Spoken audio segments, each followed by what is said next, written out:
এটা দেখেন। প্রথম নম্বর আপনারা দেখেন রুহানি খাজাইন 22 নম্বর খণ্ড 106 নম্বর পৃষ্ঠা। এখানে মাঝে দেখেন একটা মার্ক করা ইবারত আছে, বক্তব্য আছে, ইন্নী মা রসুল, মানে এই রসুল মানে মির্জা কাদিয়ানী, মানে আল্লাহ তাআলা বলছেন যে আমি রসুলের সাথে আছি, মানে মির্জা কাদিয়ানীর সাথে আছি। উজিব, আমি ডাকে সাড়া দিই। উখতিউ ও উসিবু, কখনো ঠিক করি কখনো ভুল করি। আল্লাহ তাআলা কি ভুল করতে পারেন? মির্জা কাদিয়ানীর বক্তব্য হচ্ছে আল্লাহ ভুল করতে পারেন, তার কাছে এই ওহী আসছে উখতিউ। ইসলামের বক্তব্য হচ্ছে যে আল্লাহ তাআলা কখনোই ভুল করেন না। কোরআন মজিদ যে আল্লাহ নাজিল করেছেন, তো সে ব্যাপারে আল্লাহ বলছেন লা ইয়াতিহিল বাতিলু মিন বাইনি ইয়াদাইহি ওয়ালা মিন খালফিহি তানজিলুম মিন আজিজিন হাকীম। কোরআনে কখনো ভুল কথা, বিভ্রান্তিকর কথা, অবাস্তব কথা আসতেই পারে। কেন? তো কারণ হচ্ছে কোরআন তানজিলুম মিন আজিজিন হাকীম, আসমান জমিনের স্রষ্টা এক প্রজ্ঞাশালী খোদার পক্ষ থেকে এটা আসছে, তো তারও ভুল হয় না, এরও ভুল। আর বাস্তবে আমরাও দেখি যে আল্লাহ তাআলা ভুল হওয়া সম্ভব। কেন? দেখেন আমাদের এই যে মানব দেহ না, মাথা থেকে পা পর্যন্ত, এই মানব দেহ একজন এটা দিয়ে প্লেন চালাচ্ছে, আরেকজন এটা দিয়ে সাইকেল চালাচ্ছে, আরেকজন এটা দিয়ে পায়ে হাঁটতেছে, আরেকজন এটা দিয়ে বড় জাহাজ চালাচ্ছে, আরেকজন এটা দিয়ে শিক্ষকতা করতেছে, আরেকজন এটা দিয়ে কৃষি কাজ করতেছে, আরেকজন এটা দিয়ে ব্যবসা করতেছে, আরেকজন এটা দিয়ে রাষ্ট্র পরিচালনা করতেছে। যে যে যে কাজে এই দেহকে ব্যবহার করার ইচ্ছা করতেছে, সে সেই কাজে দেহকে একদম সেটিং পাচ্ছে, সেট করা। কৃষক মনে করতেছে আমার দেহটা একদম কৃষি কাজের জন্য বানানো হয়েছে, প্লেন চালক মনে করতেছে প্লেন চালানোর জন্য বানানো হয়েছে, তাই না? এই যে সেটিং পাচ্ছে, প্রত্যেকটা কাজে সে তার দেহকে সেটিং পাচ্ছে, কত নিপুণ হাতে নিখুঁত ভাবে আর কত কৌশল নিয়ে তৈরি করলে, কত মেকানিজমের চিন্তা আর ভাবনা আল্লাহ তাআলার কাছে থাকলে এই দেহকে এইভাবে পরিকল্পিতভাবে সেটিং করা সম্ভব যে সব কাজে ব্যক্তি তাকে সেটিং অ্যাডজাস্ট পাচ্ছে। কথা বুঝা গেছে? যে স্রষ্টা এরকম একটা দেহ তৈরি করে কোটি কোটি মানুষকে সরবরাহ করতে পারে, সেই স্রষ্টা আবার ভুল হয় কি করে? কথাটা কি বুঝাতে পারলাম? জি, ভুল হওয়া সম্ভব আদেও না। আরেক যে আল্লাহ তাআলা বলছে ফারজিল বাসারা হাল তারামিন ফুতুর, তুমি তোমার দৃষ্টিকে আসমান জমিনের দিকে নিক্ষেপ করো, কোথাও কোনো ছিদ্র তালাশ করে পাবে না, ত্রুটি তালাশ করে পাবে। কথা বুঝা গেছে? জি, আল্লাহ তাআলা ভুল হতে পারে। মির্জা সাহেবের বক্তব্য হচ্ছে আল্লাহর ভুল হতে পারে। তাহলে এখানে যে বিষয়টা সেটা হচ্ছে ইসলামের সাথে মৌলিক আকীদা হচ্ছে আল্লাহ তাআলার ব্যাপারে, যে আল্লাহ তাআলা বলছেন আল্লাহ তাআলার কখনো ভুল লা ইয়াতিল বাতিল। মির্জা সাহেব বলছে আল্লাহর ভুল। তো এটা ইসলামের বক্তব্য, এটা মির্জা সাহেবের বক্তব্য, উসুলি একটা ইখতিলাফ।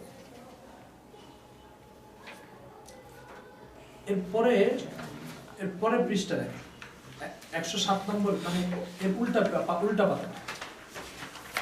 এখানে বলছে ইন্নী মা রসুল, এটা রুহানি খাজাইন খণ্ড নম্বর 22 107 নম্বর পৃষ্ঠা। ইন্নী মা রসুল আকুলু ওয়া উফতিরু ওয়া আসুম, পেয়েছেন আপনারা? জি, আমি রসুলের সাথে আছি, আমি দাঁড়াই, আমি ইফতার করি, আমি রোজা রাখি। ইসলামের বক্তব্য হচ্ছে আল্লাহ তাআলা কখনো ইবাদত করেন না। কেন? ইবাদত কাকে করতে? আপনারা বলছেন ইবাদত করা তো ভালো কাজ, সমস্যা নেই। ইবাদত করা বান্দার জন্য যতটা প্রশংসনীয়, আল্লাহর জন্য ততটা গর্হিত। কেন? আল্লাহ যখন ইবাদত করবে তো নিশ্চয়ই তার কোনো বড় মালিক থাকার দরকার, যে মালিককে খুশি করার প্রয়োজন রয়েছে। আল্লাহ কোন মালিককে খুশি করবে? যদি কেউ আল্লাহর চেয়ে বড় কোনো মালিক আছে আর তাকে আল্লাহ খুশি করার দরকার মনে করে, তার ঈমান থাকবে? মির্জা সাহেব এখানে রুহানি খাজাইন তার বই হচ্ছে হাকিকাতুল ওয়াহি, এই বইয়ের ভিতরে তিনি বলতেছেন উফতির ওয়াসু, আল্লাহ তাআলা রোজা রাখেন এবং রোজা ভাঙেন। কথাটা বুঝা গেছে? ইসলামের বক্তব্য হচ্ছে আল্লাহর ইবাদত নেই, কারণ আল্লাহ তাআলাই হচ্ছে সব ইবাদতের মুস্তাহিক। মির্জা সাহেবের বক্তব্য হচ্ছে আল্লাহ তাআলা ইবাদত করেন। কথা বুঝা গেছে? এরপরে মানে আমাদের এই শীটের সিরিয়াল অনুযায়ী 3 নম্বর পাতাটা বের করা। উপরে দেখেন প্রত্যেক পাতায় গোল করে 3 নম্বর দেওয়া আছে। দেখছেন আপনারা? জি। এখানে মির্জা সাহেব 4 নম্বর লাইনে বলতেছে और कुरान के से मानू से मुझे इत्तला बख्शी है, কোরআনের বিশুদ্ধ অর্থ আমাকে জানানো হয়েছে। উনি নাকি কোরআনের সবচেয়ে বিশুদ্ধ অর্থ জানেন। তো কোরআনের সবচেয়ে বিশুদ্ধ অর্থ যিনি জানেন তিনি বলতেছেন যে আল্লাহর ইবাদতের দরকার হয় আর আল্লাহ তাআলা ভুল হয়। এটা হচ্ছে কোরআনের সবচেয়ে বিশুদ্ধ অর্থ জানা আল্লাহর বক্তব্য। আচ্ছা, যে কথাটা এখানে আপনাদেরকে মানে বলার জন্য এটা পৃষ্ঠাটা খুলেছি, সেটা হচ্ছে এরপরে দাগ দাও ইবারতটা দেখুন, মনকুলি বক্সে তো ফির मैं किस बात में और किस, এটা হচ্ছে আপনার 5 নম্বর লাইন, किस बात में और किस गरज के लिए उन लोगों से मनकुली बहस करो जबकि मुझे अपने वही पर ऐसा ही ईमान है जैसा कि तौरीत और इंजील और कुरान करीम पर, तो क्या उन्हें मुझसे ये तवक्को हो सकती है कि मैं उनकी जन्नियात बल्कि मौज़ूआत के ज़ख़ीरे को सुनकर अपने यकीन को छोड़ दूँ।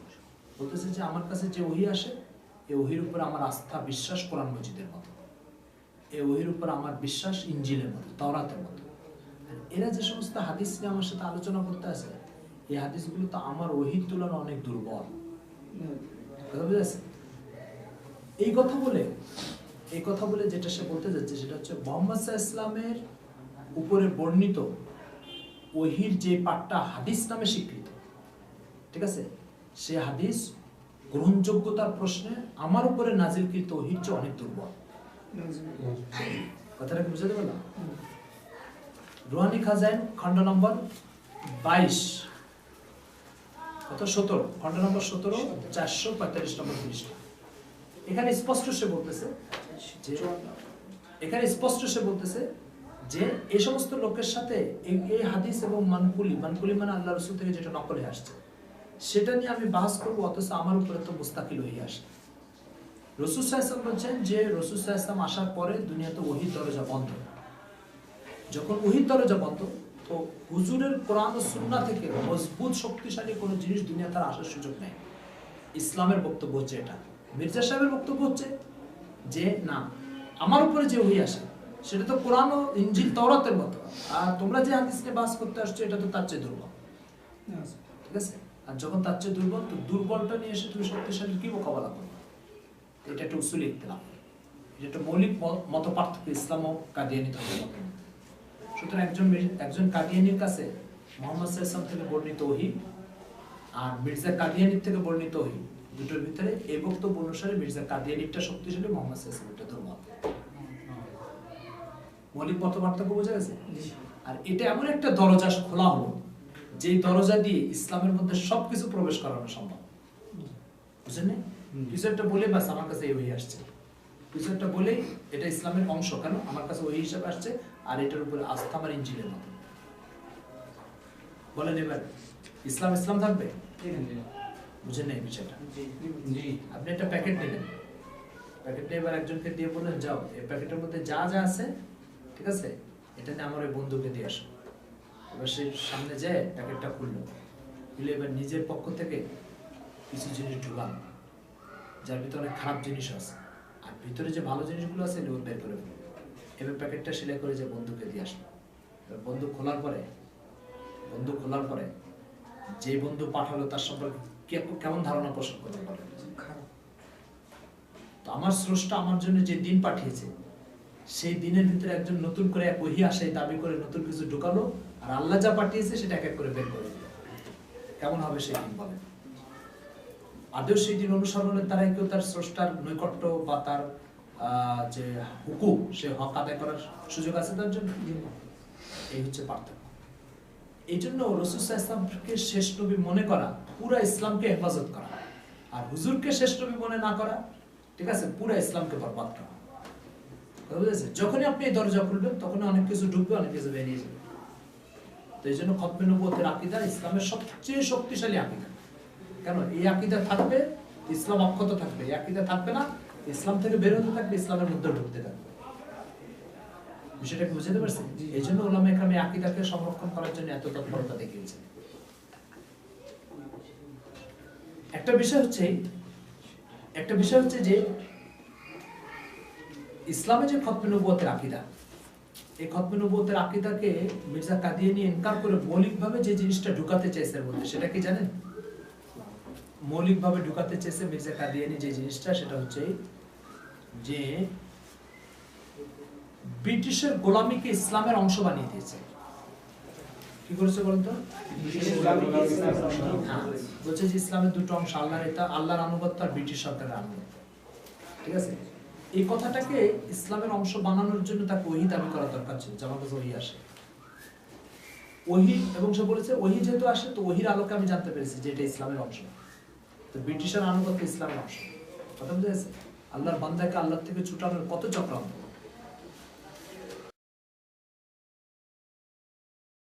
এরপরে আপনারা আমাদের শীট নম্বর 4 নম্বর পৃষ্ঠা, শীটের 4 নম্বর পৃষ্ঠাটা খুলুন।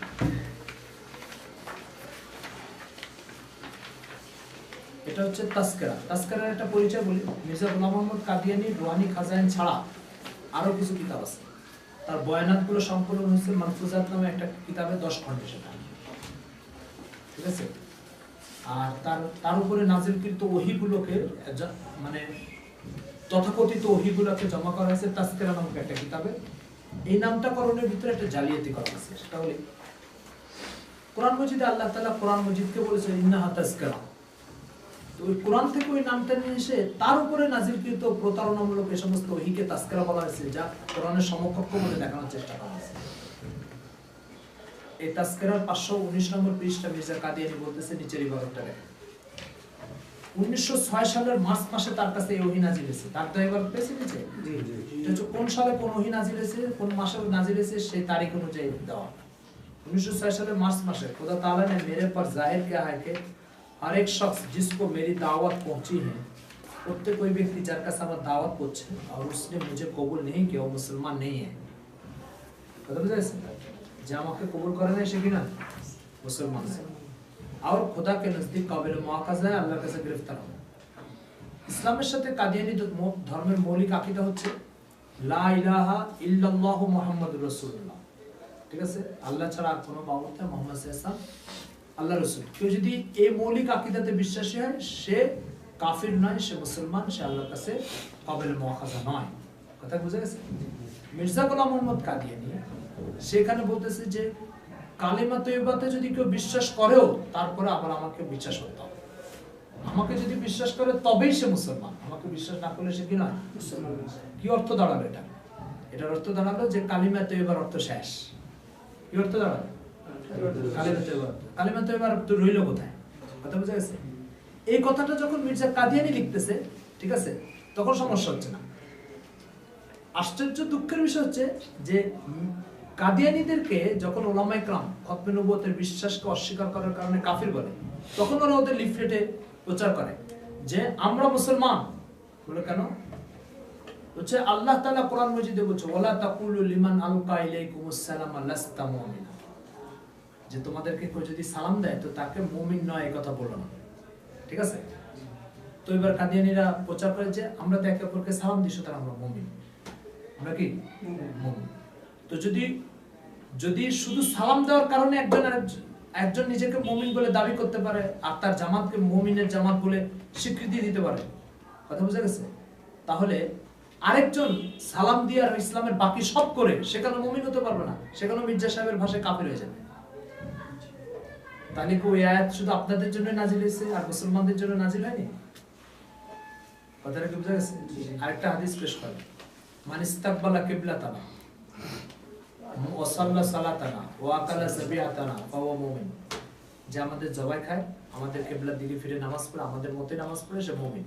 কথা বুঝা গেছে? তো মির্জা কাদিয়ানীরা বলতে চাই যে যেহেতু আমরা নামাজ পড়ি কিবলার দিকে ফিরে, আমরা মুসলমানদের জবাইকৃত খাই, ঠিক আছে, এবং মুসলমানদের মতে নামাজ পড়ি, তাহলে আমরাও মুমিন। কথা বুঝা গেছে? তো এই কাজগুলো যখন মুসলমানরা করে তো তারা কাফের হয়ে যাচ্ছে মির্জা সাহেবের ভাষায়। কথা বুঝলেন না? এই কাজগুলো মুসলমানরা করতেছে, মির্জা সাহেব তাদেরকে কি বলতেছে? কাফের বলতেছে। তো মির্জা সাহেব তাদেরকে কাফের বলতেছে, আর এই কাজগুলো কাদিয়ানীরা করে নিজেদেরকে মুমিন বলে সাব্যস্ত করতেছে। কিন্তু আসলে এটা এই হাদিসের আলোকে নিজেকে মুমিন বলে সাবিত করা, এটা কত বড় প্রতারণা তারা বলি। একজন লোক মনে করেন একজন লোক বলল সূরা বাকারা কোরআন মাজিদের অংশ নেয়, সে মুমিন থাকবে? মুমিন থাকবে? ওই হাদিসের মধ্যে এই কথা আছে যে সূরা বাকারাকে কোরআনের অংশ মনে করতে হবে নামাজ রোজা ইত্যাদি ঠিক হওয়ার পরেও। এই কথা আছে ওই হাদিসে? মান আকালা যাবিয়াতান সাল্লা সালাতান ওয়াস্তাকবালা কিবলাতান। ঠিক আছে? ওয়াতাকাদাল বাকারাতা মিনাল কোরআন, এই কথা আছে ওই হাদিসে? ওই হাদিসে কথা নাই। তো এই হাদিসে নাই, তাহলে তো দরকার ছিল যে সূরা বাকারাকে কোরআনের অংশ মনে না করা সত্ত্বেও সে মুমিন, এই কথা বলার দরকার ছিল না? কিন্তু এই কথা কাদিয়ানীরাও জানে যে সূরা বাকারাকে কোরআনের অংশ না মনে করলে সে কাফের। কিন্তু এই হাদিসে তো নাই। তো বোঝা গেল যে একজন মুমিনকে মুমিন হতে হলে যে কয়টা জিনিসে বিশ্বাসী হতে হবে তার সবকটাই হাদিসে নাই। অঙ্কটা কি নাই? এই হাদিসের বাইরে অনেক বিষয় আছে, মুকাদ্দিনারও একমত সেই বিষয়ের উপরে যে উল্কটা সহ তাকে মুমিন হতে হবে। কথা বুঝা গেছে? সুতরাং ওই হাদিসকে নিজেদেরকে মুমিন বলে পরিচয় করার জন্য একটা ধোঁকা ও প্রতারণা করা হয়। বুঝতে পারছেন বিষয়টা?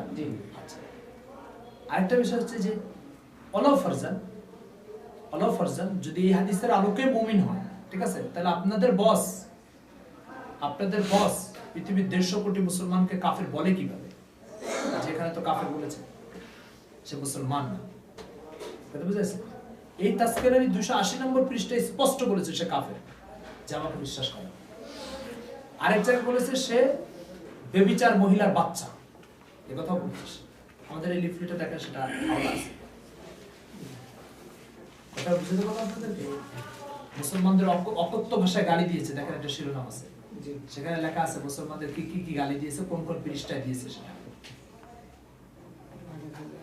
কথা বুঝা গেছে?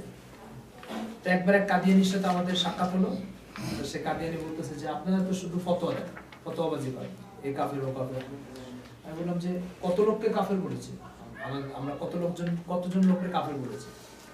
আপনার সব কাদিয়ানিদের কাফের বলছেন। আমি বললাম মনে করেন পৃথিবীতে 5 লাখ বা 10 লাখ কাদিয়ানি আছে, কথা 5 লাখ বা 10 লাখকে কাদিয়ানি বলেছে, আর আপনাদের বস্তু 150 কোটি মুসলমানকে কাফের বলেছে, ঠিক আছে? তো যদি 150 কোটি মুসলমানকে কাফের বলা অপরাধ না হয়, তাহলে 5 লাখ 10 লাখকে কাফের বলা অপরাধ নয়। কথা বুঝেছে? আর যদি 5 লাখ 10 লাখকে কাফের বলা অপরাধ হয়, তাহলে 150 কোটি মুসলমানকে কাফের বলা এটা কত বড় অপরাধ বলে? কথা বুঝেছে? আমাদের এই লিফলেটের জবাব লিখছে কাদিয়ানি, সেই জবাবের ভিতরে এই সংক্রান্ত কোনো কথা লেখা নেই যে তাদের বস কাফের বলছে 150 কোটি মুসলমানকে, এই নিয়ে তাদের কোনো আলোচনা আছে? এটা নিয়ে কোনো আলোচনা। এই হচ্ছে অবস্থা। আরেকটা কথা বলি, কাদিয়ানীদের কোনো আস্তানায় যাবেন আপনি, ওদের কোনো উপাসনালয়ে যাবেন, ওই সমস্ত উপাসনায় যাই দেখবেন ওরা লিখে থাকে সকলের প্রতি ভালোবাসা, হিংসা কারোর তরে নয়, কারোর প্রতি হিংসা নাই, ঠিক আছে? পৃথিবীর 150 কোটি মুসলমানকে কাফের বলার পরেও যদি সেই হিংসা সাবিত না হয়, তাই হিংসার সাবিত হবে কখন? একজনকে একটা গালি দিল, একটা অশ্লীল ভাষায় কথা বলল, ঠিক আছে, আর হচ্ছে ইসলাম থেকে বের করে দিল, ঠিক আছে? ইসলাম থেকে তাকে বের করে কাফের হিসাবে ঘোষণা দেওয়ার পরে হিংসার আর কোন অংশ বাকি রইল? কথা বুঝতে পারলাম? এটা তো মামুলি বিষয়। তার ছেলে মির্জা বশিরউদ্দিন মাহমুদ, মির্জা কাদিয়ানির ছেলে, সে কালিমাতুল ফসলের এক জায়গায় লিখছে যে মির্জা সাহেবকে স্বীকার করলো না সেও কাফের, যে মানলো না সেও কাফের, যে মির্জা সাহেবের কথা তার কানে পৌঁছে নাই সেও কাফের। কথাটা কি বুঝাতে পারলাম? কথাটা আপনারা উসুলুল শাসিতে পড়ছেন যে কেউ যদি নিজের আকল দ্বারা আল্লাহ তাআলাকে না চিনে তাহলে সে ইসলাম থেকে বেরিয়ে যাবে। তবে মুহাম্মদ সাল্লাল্লাহু আলাইহি ওয়াসাল্লামকে যদি না চিনে, অর্থাৎ তার কাছে মুহাম্মদ সাল্লাল্লাহু আলাইহি ওয়াসাল্লামের আগমনের দাওয়াত পৌঁছে নাই, আর এটা আকল দিয়ে আবিষ্কার করা সম্ভব না, তো বলে তারপরে সে আল্লাহ তাআলার কাছে কিয়ামতের দিন ক্ষমা পেয়ে যাবে। কেন? বলে তার কাছে দাওয়াতই পৌঁছে না। তবে আল্লাহকে চিনতে হবে নিজের আকল দিয়ে। কথা বুঝা গেছে? লাওয়াজাবা আলা লুকালাই মারিফাতুহু বিউকুলিহিম, এইবার নিয়ে আসছে হুজুরের শেষ কথা। কি হলো বিষয়টা? যে মুহাম্মদ সাল্লাল্লাহু আলাইহি ওয়াসাল্লামকে কেউ যদি দাওয়াত ছাড়া হুজুরের ইকরার করতে না পারে, সে দাওয়াত না পৌঁছার কারণে ইকরার করতে না পারে, তাহলেও তাকে কিয়ামতের দিন মুসলমান বলে সাব্যস্ত করে মাফ করে দেওয়া হবে। কিন্তু মির্জা সাহেবের কথা যদি কারোর কানে নাও পৌঁছে তবু সে কাফের। এটা হচ্ছে ওদের ওয়াহিংসার আপনার দলিল উদাহরণ বলা যাবে, এটা নিকৃষ্টতম উদাহরণ। কথা বুঝা গেছে? আর বিষয়টা হচ্ছে তাকফির করা, কোন মুসলমানকে কাফের বলা, সব জায়গায় লাগে। মোল্লারা শুধু কাফের ফতোয়া দেয়, হুজুররা শুধু কাফের ফতোয়া দেয়, ঠিক আছে? বলছে এই সিলসিলা তো স্টার্ট করে গেছে মির্জা কাদিয়ানি, ঠিক আছে? সে স্পষ্ট জায়গায় জায়গায় এই কথা বলতেছে, স্পষ্ট জায়গায় জায়গায় এই কথা বলতেছে যে যারা আমাকে বিশ্বাস করে তারা কাফের, তারা এর বাচ্চা ওর বাচ্চা। কি কি গালি দিছে জানেন? বলবো কি কি গালি দিছে? এইসব গালি আপনাদের সামনে উচ্চারণ করা আমার জন্য অন্তত সম্ভব না, সেই সমস্ত গালি লিখে গেছে, ঠিক আছে? আবনাউল বাগায়া ওয়াল খানাজির, আবনাউল কিলাব, বুঝলেন না? বাংলা উচ্চারণ করা কঠিন আমার জন্য, ঠিক আছে? এই সমস্ত গালি দিয়ে সে তার বইতে চলে গেছে। এই লিফলেটের ভিতরে দেখেন 2টা গালি আছে, যে গালি আছে এটা উচ্চারণ করতে পারবেন আপনারা কেউ? সম্ভব নয়, সেটা লিখে গেছে তার বইতে। এই হচ্ছে অবস্থা। এটা হচ্ছে ওদের অহিংসার উদাহরণ, এটা হচ্ছে কাদিয়ানীদের অহিংসার উদাহরণ।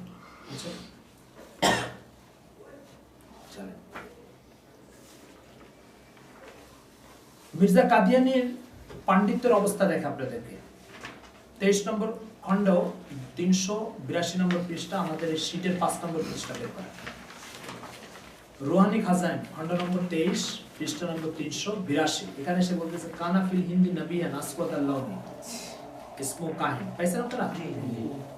এই ইবারতের ভিতরে সে 3টা নাহুরে এরা ভুল করছে। কয়টা নাহুরে এরা? 3টা নাহুরে। আবার সে বলছে আমি হচ্ছে সমকালীন সময়ের সবচেয়ে বড় পাণ্ডিত্যের অধিকারী। তার পাণ্ডিত্যের অবস্থা দেখেন এখানে। কানা ফিল হিন্দি নবিয়া, নবী এটা কানার ইসমে নাকিস মুআখার না? হ্যাঁ, কি হওয়ার দরকার ছিল? নবী ইউন হওয়ার দরকার ছিল। আচ্ছা, তো কোনটা ইসমে নাকিসের কারণে রফা হবে আর খবরে নাকিসের কারণে নসব হবে? এই খবরটা যার নাই সে নবুয়তের দাবি করে বসছে।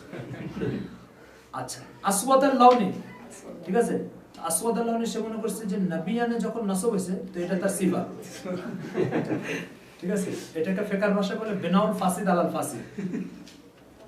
আচ্ছা, এরপরে দিছে, আচ্ছা ঠিক আছে বুঝলাম, নবিয়ানটা সে মনে করছে ফিল হিন্দ মানে কানার ইসিম আর নবিয়ান মানে খবর, এটা নাই, ঠিক আছে, কিন্তু ইসমুহু মুবতাদা আর কাহিনান খবর, এই খবরেরও খবর নাই তার, বুঝলেন না?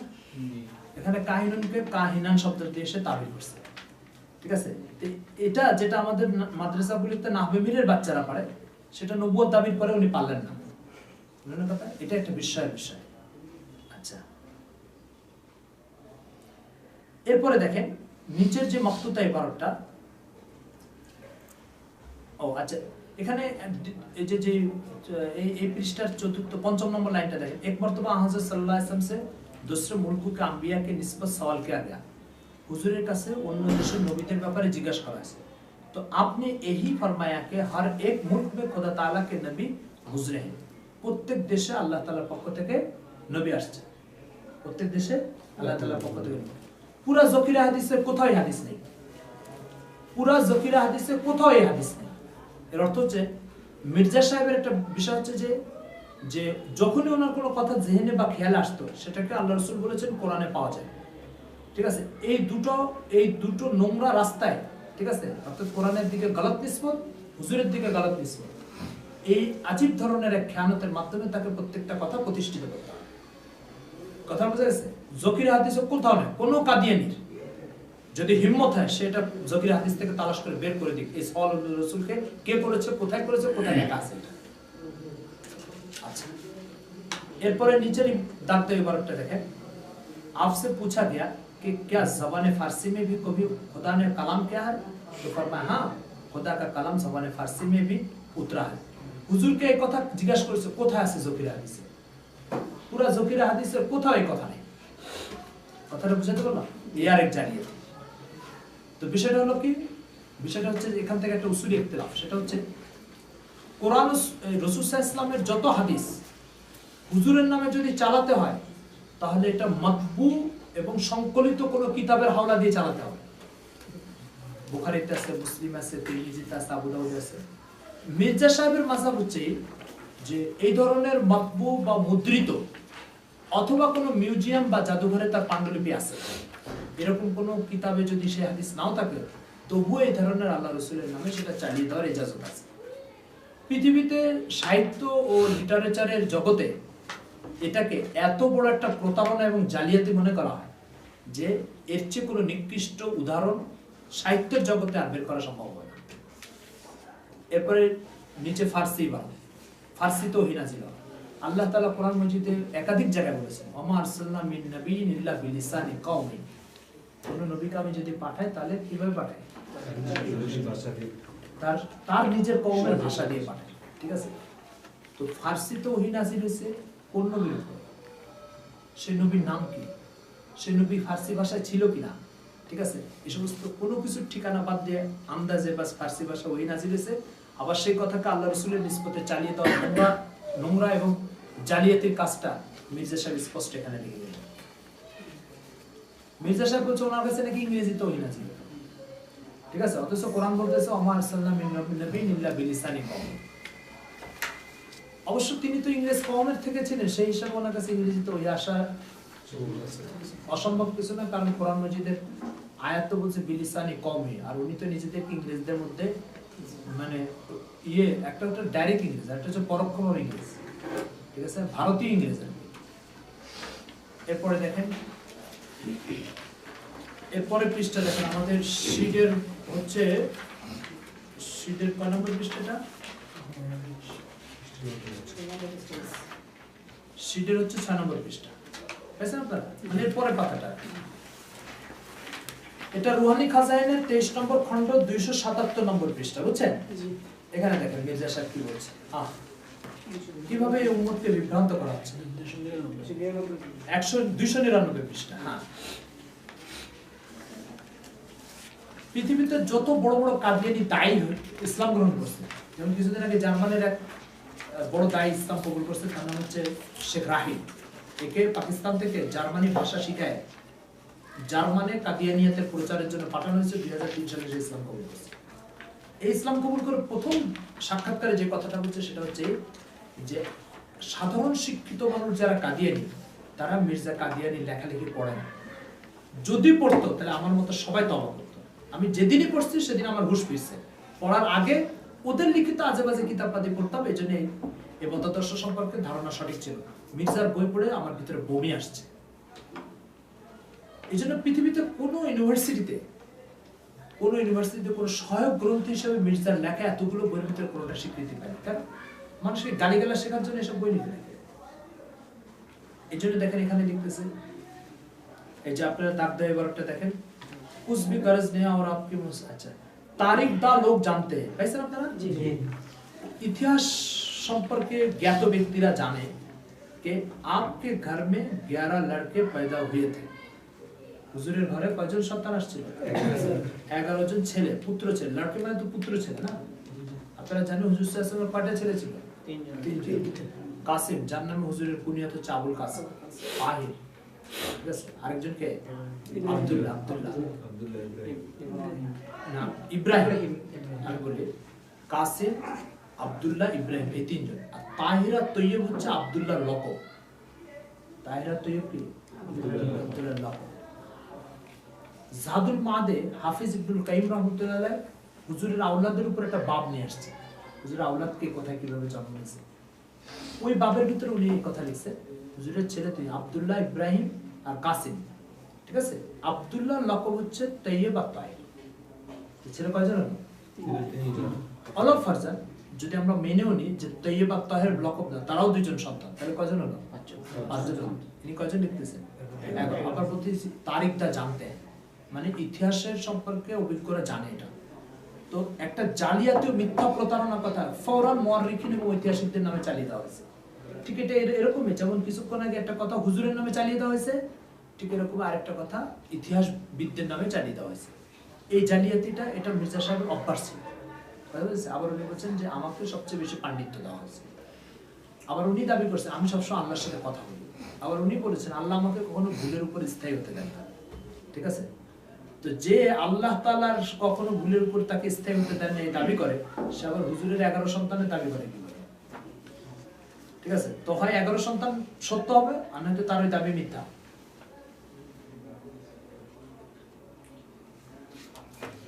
এরপরে পৃষ্ঠা দেখেন, একদম নিচের লাইনে ভিতরে দেখেন, নিচের লাইনের উপর লাইনের শেষ থেকে मैंने कहा कि 3 शहरों का नाम एजाज के साथ कुरान शरीफ में दर्ज किया है। कुराने 3টা শহরের নাম লেখা হয়েছে, একটা হচ্ছে মক্কা আর মদিনা আর কাদিয়ান। কুরআনে কয় শহরের নাম? 3। মক্কা, মদিনা আর কাদিয়ান, 3 শহরের নাম কোরআন মজিদে লেখা হয়েছে। প্রশ্ন হচ্ছে কাদিয়ান শহরটা কোন আয়াতের ভিতরে, কত সূরার ভিতরে আছে? ঠিক আছে, তো কাদিয়ানীদের সাথে কথা বললে ওরা বলে যে এটা তো একটা কাশফ ছিল। উনি তো বলেছেন আমার কাশফের উপরে কি আমার কোরআনের মতো, ঠিক আছে? তাহলে তো এটা কাশফ আর বাস্তব একই জিনিস হলো, তাই না? এখন প্রশ্ন হচ্ছে কাদিয়ানের নাম কোরআনে কোন সূরার মধ্যে কত পারা আছে?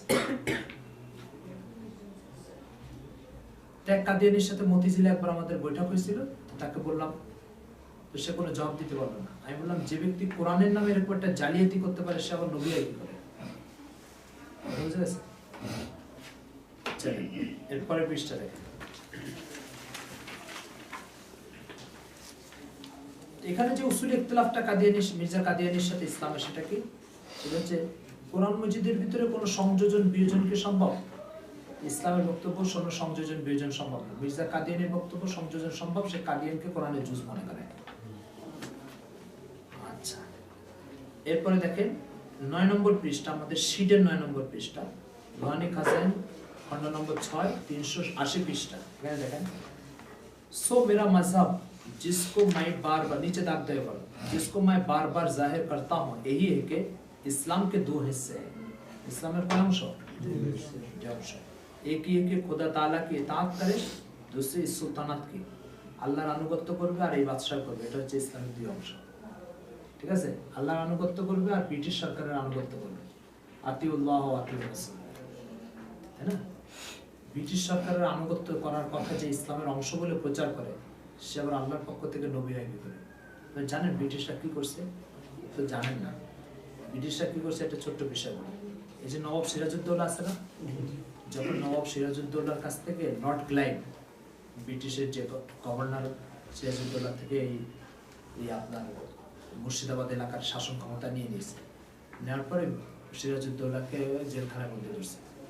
জেলখানায় বন্দি করে এবার সিরাজউদ্দৌলা দাদা নানা আলীবর্দী খান, তার বড় আম বাগান টাগান ছিল। এবার সিরাজউদ্দৌলার মা ও স্ত্রীকে বন্দি করছে। বন্দি করে এবার বলছে তোমরা আম খাওয়া, আম খাওয়া, আমের মৌসুম আসছে, এদের বড় আমের বাগান ছিল, আম খাবো? হ্যাঁ খাবো। তারপরে লর্ড ক্লাইভ কি করছে জানেন? সিরাজউদ্দৌলাকে কেটে টুকরা টুকরা করে বস্তার মধ্যে ভর্তি করে তার মা আর স্ত্রীর সামনে ফেলে দিয়ে বলছে এরা তোমাদের আম। তোরা বস্তা খুলে দেখে সিরাজউদ্দৌলার কাটা টুকরা টুকরা লাশ। বুঝেছেন? এই হচ্ছে ব্রিটিশের ন্যূনতম একটা উদাহরণ। এই ব্রিটিশের আনুগত্য নাকি ইসলামের অংশ।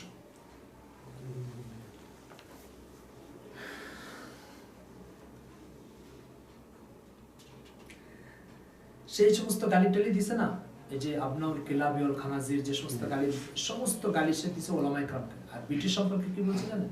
ব্রিটিশ সম্পর্কে বলছে যে ব্রিটিশের বিরুদ্ধে আমার মুখ থেকে কোনো কথা প্রকাশ করা সম্ভব নয়, কথা বলছে। আরেক জায়গায় বলছে মাই বর্তানিয়া কা খোদ কাশতা পৌধা হন, আমি ব্রিটিশ সরকারের রোপিত চারা, ব্রিটিশ সরকার এই চারা রোপণ করেছে আর আমি সেই চারা, কথা বলেছে। তার বক্তব্য এটা। উসুল ইখতিলাফ মির্জা সাহেবের সাথে আরেকটা বিষয়, সেটা হলো ইসলামে কোনো সাহাবায়ে কেরামে তৌহিন করা এটা জায়েজ নেই। আদালতে সাহাবা এটা ইসলামের জুজ। ঠিক আছে? মির্জা কাদিয়ানী যখনই কোনো আকাইদের মধ্যে ইখতিলাফ করতে যেত, আর যে ব্যক্তি আকাইদের মধ্যে ইখতিলাফ করতে যাবে তাকে সাহাবায়ে কেরামের বিরুদ্ধে একটা অবস্থান নিতেই হবে, নতুবা সে ইসলামের মধ্যে কোনো আকিদার মধ্যে ইখতিলাফও করতে পারবে না, প্রবেশও করাতে পারবে। তো যখন সে আজে বাজে আকিদা প্রকাশ করা শুরু করা মাত্রই তখন সাহাবায়ে কেরামের থেকে যে সমস্ত হাদিস বর্ণিত হয়েছে এগুলো তার সামনে পেশ করা হতো, সাথে সাথে সে বলে দিত ফলা গবিতে ফলা জাহিলতে উনকো রিওয়ায়াত কে বারে মে ইলম নেই থা। যেমন এখানে দেখেন তাই বলা রুহানি খাজাইন পৃষ্ঠা নম্বর 21, সে বলছে আবু হুরায়রা ফাহমে কোরআন মে নাকিস है। পেয়েছেন আপনারা? জি জি। কি বলছে? আবু হুরায়রা কোরআনের বোঝার ক্ষেত্রে কি নাকিস। কোন মুসলমানের কথা হতে পারে? আবু হুরায়রা যদি ফাহমে কোরআনে নাকিস হয়, এই উম্মতের ভিতরে ফাহমে কোরআনে কামিল কে তাহলে? কথা বুঝেছেন? আপনাদের বুখারীর ওই হাদিসটার সাথে একটু স্মরণ করেন, যেখানে আবু হুরায়রা জিল্লাত হুজুরকে বলছে ইয়া রাসূলুল্লাহ আমার কথা মনে থাকে না, বলছে একটা চাদর নিয়ে আসো। হুজুর যে চাদর নিয়ে আনার পরে সেই চাদরে একটা ফু দিয়েছিলেন, সেই চাদরটা আবু হুরায়রা তার বুকের সাথে জড়ায় ধরছিল। জড়ায় দেওয়ার পরে এবার আমরা বলছে এরপর থেকে আর কোনো কিছু বলি নেই। পড়ে নেই হাদিস বুখারী। তো যার কুওয়াতে হাফেজা, যার সমুজ ফাহাম আল্লাহ রাসূলের দোয়ার বরকত ও নতিজা ফলাফল, ঠিক আছে? তো এটা আল্লাহ রাসূলের একটা মুজিজা। এটা মুজিজা। সেই আল্লাহ রাসূলের এই মুজিজাকে একজন কটাক্ষ করে বলবে আবু হুরায়রা ফাহমে কোরআন মে নাকিস है। এটা কতটা মানে একজন কত কঠিন নিকৃষ্টতম ইসলামের দুশমন হলে এই কথা বলা সম্ভব। এটা তো একটা জায়গা আমি নমুনা হিসেবে এখানে উল্লেখ করেছি, কিন্তু সাহাবায়ে কেরামের এক একজনকে ধরে যেভাবে কটাক্ষ করেছে সেটা যদি আপনারা দেখেন বিস্মিত হয়ে যাবেন। যে ইবনে মাসউদ সম্পর্কে এরকম বাজে মন্তব্য করছে, সে কি জন্য জানেন? কি অপরাধে সাহাবীদের জানেন? সাহাবীদের অপরাধ হচ্ছে ইসলামের আকাইদকে মানে বিকৃতির হাত থেকে বাঁচানোর জন্য এনাদের থেকে কিছু আকওয়াল বর্ণিত আছে, সেই আকওয়ালগুলো প্রকাশ করাই হচ্ছে এনাদের অপরাধ। অর্থাৎ আবু হুরায়রা রাদিয়াল্লাহু তাআলা থেকে স্পষ্ট বর্ণিত আছে, ইন্না ঈসা লাম ইয়ামুত ওয়া ইন্নাহু রাজিউন ইলাইকুম, ঈসা মারা যায়নি, সে আবার ফিরে আসবে। মির্জা কাদিয়ানীর আকীদা হচ্ছে ঈসা আলাইহিস সালাম যে বনি ইসরাইলের ছিল সে মারা গেছে, নতুন যে ঈসা সে মায়ের পেট থেকে আসবে, আমি সেই ঈসা। কথা বুঝেছে? এখন সে তার এই কথার বিপক্ষে যত নুসুস আছে সবগুলোকে তাবিল করতে পারছে। যেমন কাইফা আনতুম ইজ নাযালা ফিকুম ঈসা ইবনে মারইয়াম, তো সে বলছে নাযালা মানে মায়ের পেট থেকে নাযিল হওয়া। ঠিক আছে, এগুলো সবগুলোকে তাবিল করতে পারছে, কিন্তু আবু হুরায়রার এই নসটাকে তাবিল করতে পারতেছে না। সেটা কি? ইন্না ঈসা লাম ইয়ামুত, ঈসা মরে নাই, জিন্দা আছে। ঠিক আছে, আর তার আকীদা হচ্ছে ঈসা তো মারা গেছে। আচ্ছা, ওয়া ইন্নাহু রাজিউন ইলাইকুম, সে তোমাদের কাছে আবার এই নসটাকে তাবিল করতে পারে। এই নসটাকে কেন? এই নসের আলফাজ এত সুস্পষ্ট, ঠিক আছে, যেটাকে তাবিল করতে না পারার কারণে এবার বলে দিছে যে আবু হুরায়রা ফাহমে কোরআন মে নাকিস थे। কেন? কোরআন বলতেছে ঈসা মারা গেছে, ওয়াইন্নি মুতাওফিকা, ওয়াইন্নি কি একটা কি ইন্নি মুতাওফিকা ইলাইকা ওয়া রাফিউকা, ইন্নি মুতাওফিকা ওয়া রাফিউকা। তো এখানে কোরআন বলতেছে যে ঈসা মারা গেছে, আবু হুরায়রা বলল ওয়াইন্নাহু লাম ইয়ামুত। ঠিক আছে, তা আবু হুরায়রা কোরআন বুঝে না। কথা বুঝা গেছে? তাহলে ইসলামের সাথে এখানে মৌলিক ইখতিলাফ কি কাদিয়ানীদের, যে সাহাবা ইকরামের তাওহীন ও তানকিদ এটা জায়েজ কি জায়েজ না? তো ইসলামের কাছে জায়েজ না।